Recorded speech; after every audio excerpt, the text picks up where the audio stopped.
आप सभी का यहाँ स्वागत करती हूँ और मेरे स्कूल के 1500 अभिभावकों को मैं धन्यवाद करती हूँ कि उन्होंने हम पे विश्वास किया और हमें ये स्वर्णिम अवसर दिया कि हम अपनी मेहनत को, अपनी प्रतिभाओं को सब नवलगढ़ वासियों के सामने रख सके। लेकिन हमारे साथ हाल ही में एक बहुत दुर्घटनापूर्ण मामला हुआ है कि किसी बच्चे के गार्जियन हैं जिन्होंने, जिसका वीडियो आप शायद मीडिया में देख भी रहे हैं, हमारे न्यूज़ चैनल के भाई बहनों ने उसको अपने चैनल पे चला रखा है। वैसे तो वो कोई ऐसा विषय नहीं है जिस पे शोध करी जाए या वो कोई ज्ञान का विषय है, लेकिन फिर भी इनको उचित लगा तो उसी पे आगे प्रोसीड करते हैं। वो स्कूल में आए और उनको बच्चे को नहीं पढ़ाना था, उनको बच्चे की फ़ीस नहीं देनी थी, उनका क्या मसला था, उन्होंने ऐसा कुछ डिस्क्लोज़ नहीं किया। वो पहले से थोड़ा किसी प्री प्लान से ही आए थे या किसी से इंस्पायर होके ही आए थे। हमारा जो पूरा मूल्यांकन है वो तो यही कहता है। और वो आए और हमारी जो अकाउंटेंट मैडम है वो ज़्यादा बड़ी उम्र की नहीं है, एक अनमैरिड लेडी है। उनके साथ उन्होंने बदतमीज़ी की, उनसे बातचीत की कि ऐसा क्यों कर रहे हो, हमें टीसी दो। वो ऐसा कह रही है आपकी फ़ीस पेंडिंग है, आप फ़ीस जमा करवाइए। हमारी कोई फ़ीस पेंडिंग नहीं है। और उन्होंने उनके साथ छीना झपटी की। वो अकाउंट्स का जो रजिस्टर होता है वहाँ पे बहुत सारे कॉन्फिडेंशियल डॉक्यूमेंट्स होते हैं, आप सभी भी जानते हैं।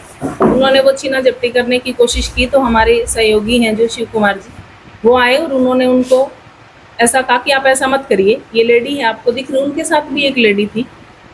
वो वीडियो वगैरह बनाने लगे तो उन्होंने उनका फ़ोन एक तरफ कर दिया, वो फ़ोन उनके हाथ से नीचे गिर गया और उन्होंने आपस में हाथापाई शुरू कर दी। फिर उनके साथ एक लेडी थी, वो लेडी वहाँ से 1 मिनट तो बैठती और फिर बाहर निकल के और अपने कपड़े उतारना शुरू कर देती। और हमारे स्कूल की छुट्टी हो रही थी, वो छुट्टी का टाइम था, सब बच्चे बाहर निकल रहे थे। तो फिर जो हमारे अकाउंटेंट साहब हैं, शिवजी हैं जो हमारे, उन्होंने ऐसा कहा कि आप, कैमरा है आपके ऊपर, यहाँ सब रिकॉर्ड हो रहा है। तो उसने वापस से वो साड़ी ऊपर उठा ली। तो ये मूल मामला तो ये है। इसके वीडियो भी हैं हमारे पास, विजुअल्स हैं जो आप सभी को दे दिए जाएंगे। आप अपने चैनल पे उनको डाल सकते हैं और डाल सकते हैं, नहीं डालिए। अगर ये डाला है, पीछे वाला मामला आपने डाला है तो इसको भी डालिए। और आपके नवलगढ़ में, मैं तो खैर अभी थोड़े टाइम से आप लोगों के बीच में हूँ, आपके इसके इतिहास में इतने बड़े बड़े मामले हुए हैं, या तो आप उनको भी चलाने की हिम्मत रखिए, या तो आप उनको भी उजागर करिए या उनके एविडेंस बराबर में लगाइए, या फिर किसी बात के तथ्य को जांचे परखे बिना। मेरा मीडिया कर्मियों से भी ये निवेदन है कि आपको ऐसा नहीं करना चाहिए। जो मीडिया है वो चौथा स्तंभ है, समाज का एक स्तंभ है मीडिया। आज के ज़माने में तो ऐसे मानो इसको चौथे नंबर पे भी नहीं रख सकते। ये तो दूसरा है कि आँख खुली और फ़ोन देखा और सब कुछ इसमें चल रहा है, तो ये गलत है। ये प्राइवेट स्कूल ऐसा कर रहे हैं, प्राइवेट स्कूल ऐसा कर रहे हैं। कोई भी, ये भी एक व्यवसाय है और व्यवसायों की तरह ये भी एक बिजनेस है, इसमें भी हम काम कर रहे हैं। अपने घर में आए, अपने दुकान पे आए, अपने प्रतिष्ठान पे आए आदमी से कोई बदतमीज़ी क्यों करे? हमारे पास 1500 बच्चे पढ़ रहे हैं। 1500 बच्चों के आप ऐसे मानो 3000 गार्जियन हैं, या इससे ज़्यादा भी हो सकते हैं, बड़े छोटे बहन भाई भी हो सकते हैं। इसका मतलब तो हम सारे साल ऐसा ही करते रहे। लेकिन ऐसी बात शायद ही आप लोगों के संज्ञान में पहले कभी आई हो। ये एक पहले से प्लान्ड उनका वो था और उनकी एफआईआर में भी, और जब वो हम उनसे मिले या उनसे आमने सामने दूर खड़े होकर कभी बात की है तो उन्होंने ऐसा ही कहा है कि हमें सामने से पैसे चाहिए, हमारा फ़ोन गिरा उसके पैसे भी चाहिए, हमारा चश्मा गिरा उसके पैसे भी चाहिए, हमारी माँ नानी हुई है, हमें हमसे बदतमीज़ी की है। तो ये किसी तरह का तरीका नहीं है। हम टीसी लेने के लिए कितने आए थे? टीसी लेने के लिए 5 लोग आए थे। और ये आपके सवाल से ही जाहिर होता है कि ये कितनी जिज्ञासा का विषय है कि अगर टीसी ही लेनी है तो टीसी कोई ऐसी 5-7 क्विंटल की चीज़ नहीं है कि 5 लोग उठा के लेके जाएं उसको। भी उठाने के लिए तो आ जाएं, अगर एक बोरी ले जानी हो तो हो सकता है आ भी जाएं, लेकिन 5 लोग आए और एकदम से सब अंदर आते हैं। चलो 5 लोग किसी कंसर्न से आ भी गए हो सिटी में, तो वो बाहर खड़े हैं तो पेरेंट्स अंदर चले जाएं। पाँचों के पाँचों एक साथ अंदर आए हैं और वो सीधा उन मैडम के पास चले गए हैं। वो 31 जुलाई थी, तब तक उनका हमारे पास कोई नोटिस नहीं है। और इवन हमारे पास तो अभी तक रिटर्न में उनका कुछ भी नहीं है। रिटर्न में लिए बिना तो हम टीसी दे ही नहीं सकते, हमें तो वो चाहिए उनका रिटर्न। वो आज हम उनकी टीसी काट दे, कल वो टीसी लेके खड़े हो जाएं। तो रिटर्न में अभी तक उनका हमारे पास कुछ नहीं है। उन्होंने रिटर्न में नहीं दिया है हमें कि हमें टीसी दे दीजिए, हम नहीं पढ़ाना चाहते, या ऐसा कोई विषय उन्होंने डिस्क्लोज नहीं किया है। +1 का बच्चा है, 11th क्लास का बच्चा। बकाया भुगतान देने के बाद ही किसी देने का प्रावधान है। हाँ, ये तो ऑब्वियस है कि जो फीस है नो ड्यूज़ लेना पड़ता है। नो ड्यूज़ के बाद एप्लीकेशन आती है। एप्लीकेशन हम 7 दिन का इसका टाइम है। 7 दिन के बाद हम टीसी जनरेट करके बच्चे को देते हैं। नमस्कार।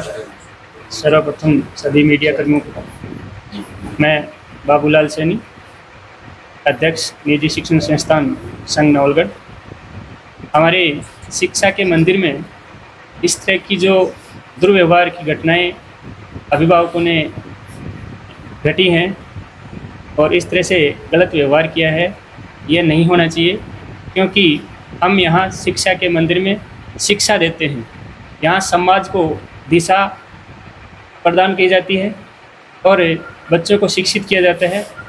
पेमेंट यदि अभिभावक के पास में नहीं था तो सर से रिक्वेस्ट करते, लेकिन इस तरह का इल्ज़ाम लगाकर प्री प्लानिंग के तहत इस तरह की घटनाओं को अंजाम देना ये बहुत ही शर्मसार है, गलत है। जो भी प्रॉब्लम थी वो सर से बैठ के करते, इस तरह से आरोप लगाना ये बिल्कुल गलत है। हम सब जानते हैं कि शिक्षा के मंदिर में किसी भी लेडीज़ के साथ में इस तरह की घटनाएं स्टाफ नहीं कर सकता और बेबुनियाद उन्होंने इस तरह का इल्ज़ाम लगाया है, वो बिल्कुल शर्मसार है। हम सभी इसके विरुद्ध आवाज़ उठाएंगे और एकजुट होकर के हम इससे संघर्ष करेंगे। साथी संचालक मनोज जी के विद्यालय में ये एक प्रकाश की अप्रिय घटना हुई है और पूरा एक कुटरचित और प्री प्लान से काम हुआ है, जैसा कि मैडम ने भी आपको बताया है। और जो हम आपको वीडियोज़ उपलब्ध कराएंगे सीसीटीवी फुटेज, उससे आपको भी पता लग जाएगा। एक तो टीसी लेने का एक प्रोसेस होता है, आप सब जानते हो, मीडिया के बंधु भी जानते हैं, अभिभावक भी जानते हैं कि टीसी के लिए अप्लाई की जाती है। 3 से 7 दिन का टाइम मिलता है। उसके बाद में विद्यालय के जितने भी ड्यूज़ हैं वो कंप्लीट करने के बाद में हम टीसी जारी करते हैं। हमारा आपसी तालमेल अभिभावकों से रहता है, तभी तो हमने उसकी एग्ज़ाम भी लगवा दी, उस बच्चे का रिजल्ट भी तैयार कर दिया, सारे काम हुए ही हैं, ड्यू फीस में ही हुए हैं। टीसी के वक्त तो स्कूल संचालक अपने जितने ड्यूज़ हैं वो चाहेगा ही। अप्लाई करनी थी तो अप्लाई करता, 31 लास्ट डेट थी, ये तो डिपार्टमेंट के द्वारा 15 कर दी गई। 15 तारीख के बाद में 15 तारीख से पहले वो आता है, सडन प्री प्लान के साथ 5 जने आते हैं, एक बहुत ही शर्मनाक हरकत विद्यालय में करके जाते हैं, वो गलत है। आज संघ के द्वारा ये डिसीजन लिया गया है, यदि इस तरीके से अभिभावक हमारे साथ पेश आता है तो नवलगढ़ क्षेत्र की जितनी भी प्राइवेट स्कूल हैं इस प्रकार के अभिभावकों के बच्चों को प्रवेश नहीं देंगी, क्योंकि हम शिक्षा देते हैं और एक उच्च क्वालिटी की शिक्षा देते हैं, जिसके चलते पेरेंट्स हम पर विश्वास करके अपने बच्चों को यहाँ भेजते हैं। शायद प्राइवेट स्कूलों में वो डिसिप्लिन, वो पंक्चुअलिटी और वो संस्कार दिए जाते हैं। मैं आपके माध्यम से कहना चाहूँगा कि गवर्नमेंट स्कूलों में वो सब नहीं मिल पा रहा है, इसलिए कोविड के समय जो बच्चे हमसे पलायन करके गए थे, आज स्थिति ये है कि हमारे स्कूलों में वो बच्चे वापस आ रहे हैं, क्योंकि क्वालिटी दे रहे हैं, इसीलिए बच्चे आ रहे हैं।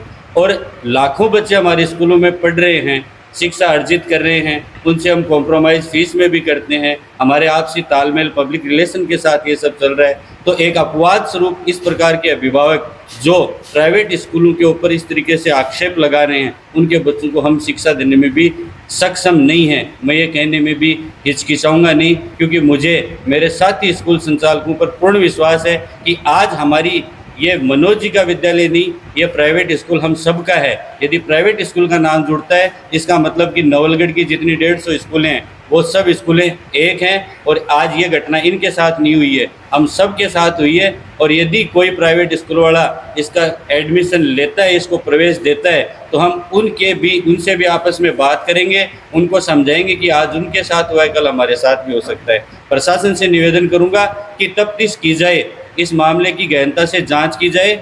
और नवलगढ़ के जितने भी अभिभावक हैं वो भी ये चाहते हैं कि खुलासा हो इस चीज़ का कि वास्तव में गलती किसकी है, क्योंकि हम हमारा पक्ष रखेंगे, हम सिर्फ हमारा पक्ष ही रखेंगे, परंतु अभिभावक का पक्ष भी देखें, स्कूल संचालक का पक्ष भी देखें, और जो सही है वो आप मीडिया के माध्यम से, समाचार पत्रों के माध्यम से उजागर करें और जल्द से जल्द करें। यह प्रशासन से मैं निवेदन करूँगा।